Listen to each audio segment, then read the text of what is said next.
Today I want to talk about painting highly realistic skin textures in oil paint. When you are painting photorealism, especially if you want to get as much detail as possible, you're going to want to use a larger canvas for this so you can have more space to create the tiniest detail of the wrinkles, pores, and hair.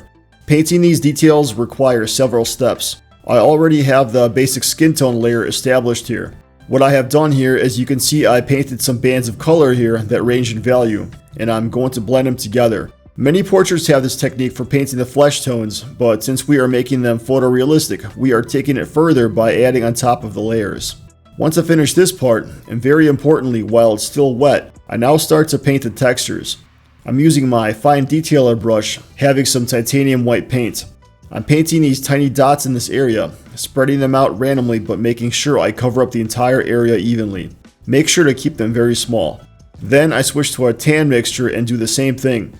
These tiny bumps and ridges will have varying colors and values, so make sure you don't have a monotonous looking painting by doing the same thing all the time. Once I finish this part, I clean my brush, dry it, and use it now to blend in all these dots I just painted. This is why I said it's important to keep the first layer of paint wet so we can do this blending. I'm very carefully blending these dots so they can look smoother, but also making sure I don't overdo it. At a very close level, the skin is going to have all sorts of bumps and ridges across it, and so I want to blend and shape these smudges so that they mimic that in this painting. Next, I switch to a dark brown color and do the same thing.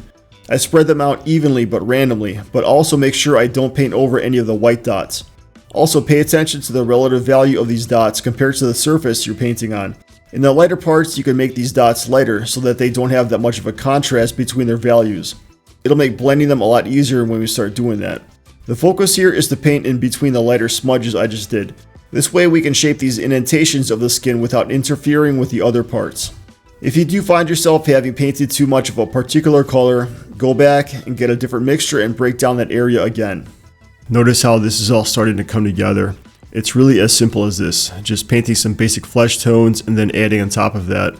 The hardest part about this whole thing, I think, is the repetitive process of this. I mean, you're basically painting thousands upon thousands of these tiny dots and blending them.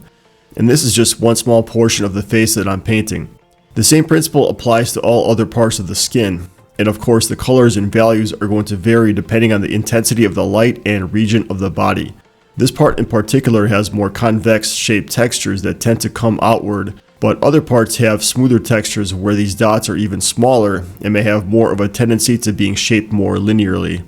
Overall, pay attention to where the light is coming from and use that as a guidepost to where you will place the light and dark parts of the texture.